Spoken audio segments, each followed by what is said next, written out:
Itu untuk membagi waktu emang susah.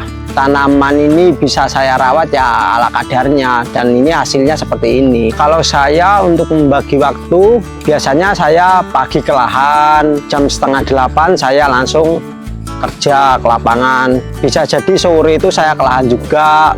Kalau untuk saya panen terakhir itu produksinya sudah bagus, kurang lebih dapat omset 15 jutaan. Itu untuk tanaman kisaran 2.500 pohon, sama jenisnya jenis cabai merah juga. Tanaman 2.500 itu dapat 2 ton kurang. Kalau potensi lahan di daerah licin ini sebenarnya menguntungkan, sangat menguntungkan untuk petani. Untuk pertumbuhan nomor 1 di daerah licin ini, soalnya ini dataran tinggi, jadi kebanyakan tanaman horti maupun pangan itu pertumbuhannya lancar. Makanya kenapa banyak petani-petani besar terutama di wilayah luar daerah licin banyak yang nanam di daerah licin. Nah, itu keuntungannya sangat besar.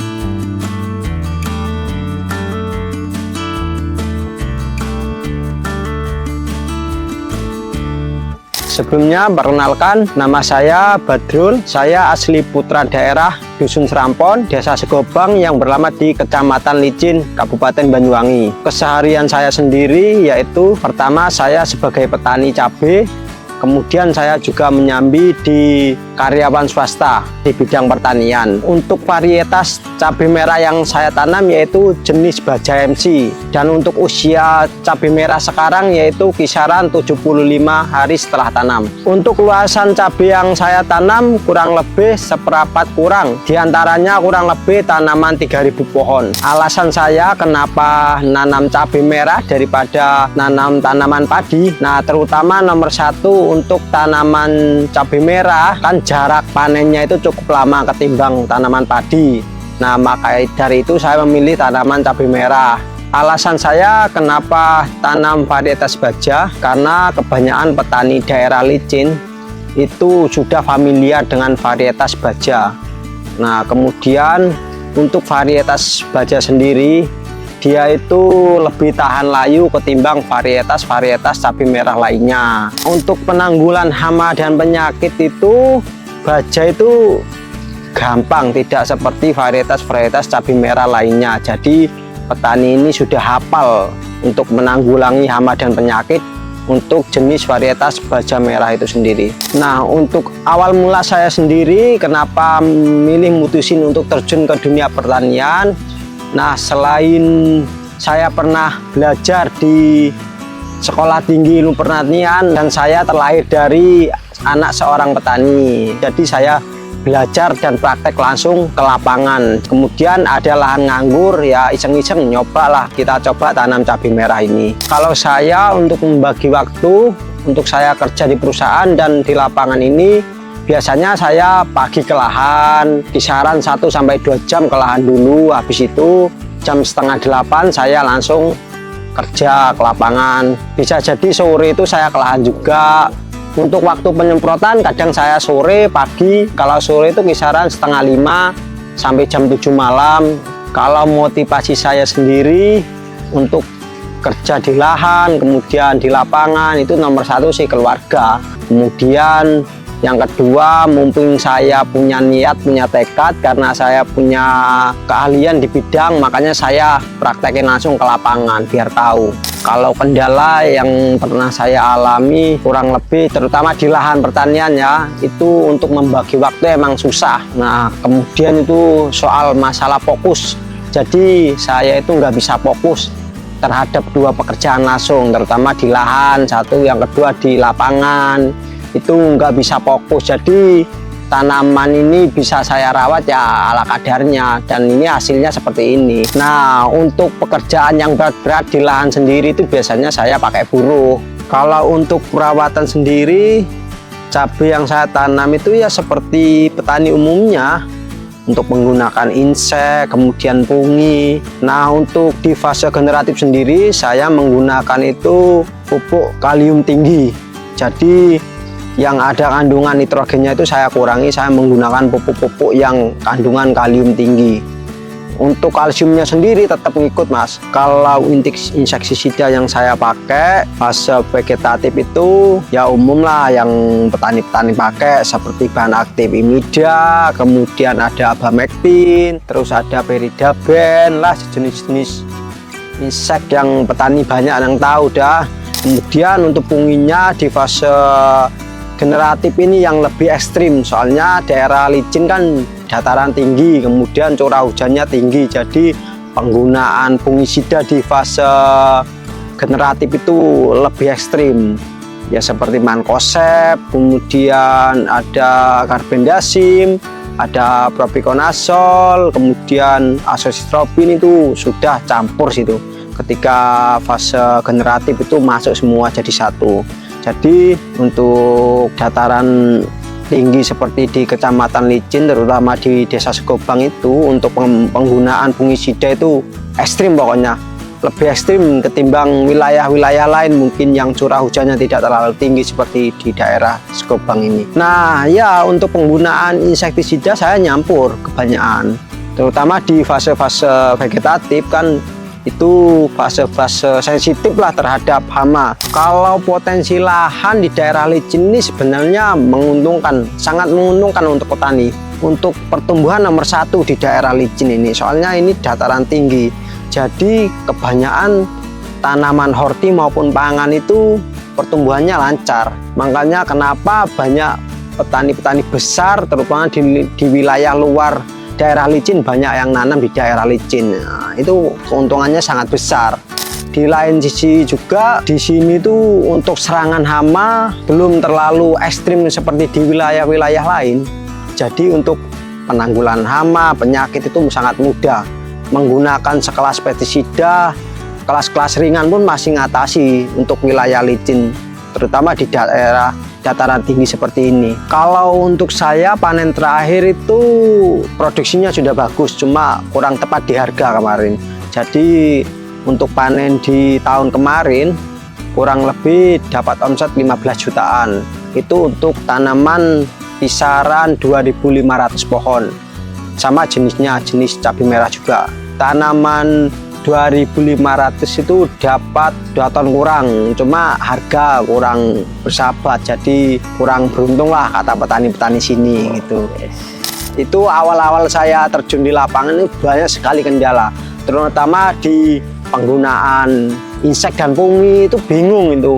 Ini pungi apa, SC, EC itu nggak tahu. Kemudian untuk pengendalian hama dan penyakit itu nol putul, nggak tahu kita. Jadi petani-petani muda, petani-petani awal seperti saya itu banyak nggak tahunya untuk pengendalian hama ini pakai apa, nggak tahu. Jadi saya itu cuma ikut-ikut petani lain sama tanya-tanya ke kios, anjurannya pakai produk-produk ini, insek ini, pungi ini, itu aja yang dikasih tahu dari kios-kios. Sebenarnya modal untuk kita berani terjun itu aja kurang cukup, kita harus dibekali ya ilmu lah sedikit tentang pertanian biar kita itu tahu itu pengendalian hama dan penyakit pakai ini, terus kekurangan tanaman kita itu seperti ini, kondisi tanaman kita ini harus diginikan itu biar tahu gitu. Kalau tantangan yang sering saya hadapi terutama di wilayah dataran tinggi itu, kalau di tanaman cabai itu layu, biasanya seringnya layu. Soalnya air sini nggak pernah habis Mas. Air tuh dataran tinggi ini full terus, datang terus air. El Nino nggak berlaku di sini. Jadi terutama itu ketika musim hujan, pas fase-fase tanaman kita fase generatif berbuah besar-besar, hujan nggak ada hentinya Mas. Jadi serangannya sini kadang ya penyakit antraknosa atau cacar, kebanyakan orang di sini bilang itu cacar itu ngamuk Mas. Kemudian layu bakteri, layu fusarium itu banyak sekali Mas. Jadi tantangan utama di daerah dataran tinggi seperti Segobang ini yaitu, makanya itu untuk pencegahan seperti layu atau antrak, cacar tadi itu inisiatif saya sendiri dan sharing-sharing dengan teman-teman petani lainnya lah. Itu penggunaan fungisida harus double kayaknya. Mungkin yang dibingungkan petani-petani horti terutama di wilayah Segobang terkait harga, biasanya naik turun kan nggak pasti. Kalau soal tanaman lumayan lah, petani-petani sini itu udah oke. Kalau terkait tanaman biasanya harga aja. Kadang kalau harga masih di atas 15.000 oke lah, petani masih toleransi, masih untung. Tapi kalau udah di bawah 10.000 itu tipis mas, petani itu mas, hasilnya tipis. Ya masih untung, modal balik cuma tipis sekali. Kalau petani-petani sini, kalau untuk petani mudanya sih masih kompak. Terkait kita saling koordinasi lah, ngobrol-ngobrol seputar dunia pestisida itu masih kompak. Untuk petani-petani yang tua, terutama petani-petani kolot itu susah mas. Memang mereka sering ikut kumpul bertanya-tanya tentang penggunaan pesti dan insek lainnya itu, cuman mereka itu masih ngeyel nih. Bahan aktif yang nggak tepat sasaran itu kami ceritakan itu nggak usah pakai, nggak usah masuk, tetap digunakan. Untuk petani-petani lama ya istilahnya agak kolot lah, atos masih berpegang teguh sama pendiriannya mereka sendiri. Kalau menurut saya arti bertani sendiri tuh, kita itu sebagai petani muda tuh ngabdi mas sama negara mas. Karena kalau ngomongin petani itu nggak ada habisnya mas di mata negara ini mas. Termasuk pengabdian yang paling mulia ini petani ini. Kita sebagai petani muda itu, ayo teman-teman tetaplah jadi petani. Kedepannya ini nggak yang tua-tua mulu yang jadi petani. Generasi penerus itu harus ada petani. Pertanian untuk masa depan ini sebenarnya terus mas. Pertaniannya itu nggak ada matinya. Pertanian itu sebenarnya abadi. Selagi ada orang makan itu pertanian terus mun. Maupun bangunan udah tinggi menjulang ke atas, pertanian tetap nomor satu. Meskipun lahan udah habis, pertanian tetap aktif mas. Nah maka dari itu petani muda itu perannya itu penting sebenarnya untuk pertanian Indonesia itu. Teknologi sekarang itu benar maju-maju, tapi untuk pertanian itu benar ada beberapa varietas mungkin yang bisa dilakukan oleh robot atau lain-lain. Tapi kalau petani-petani, terutama petani horti yang perawatannya ekstrim segala macam, belum bisa, masih dilakukan sama petani-petani konvensional.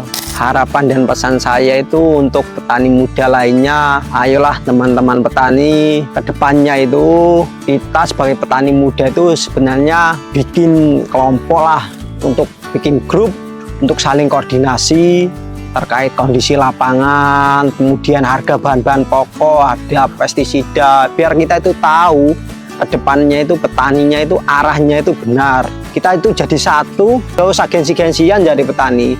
Oke lah, petani banyak yang bilang itu petani kotor, kemproh, dan segala macam. Itu kan pas di lahan aja. Kalau udah sore, malam sama aja. Duduk di warung, di kopi, kan jadi satu udah. Nggak kelihatan kotor bersihnya. Nah, maka dari itu, ayolah petani muda, bangkit. Petani muda itu sebenarnya yang paling semangat menggantikan petani-petani lama. Banyak yang bilang kan, yang di komen-komen di sosmed itu, orang bilang petani itu kebanyakan nggak sekolah. Iyalah benar, emang benar, petani-petani pendahulu kita itu kebanyakan nggak sekolah. Lah kenapa? Karena yang sekolah tinggi pertanian itu nggak turun terjun ke lapangan, nggak mau jadi petani. Makanya dari itu ayolah petani-petani muda yang tahu lah, meskipun tahu sedikit tentang dunia budidaya pertanian, ayo kita saling satu, terutama petani muda yang ada di Indonesia ini.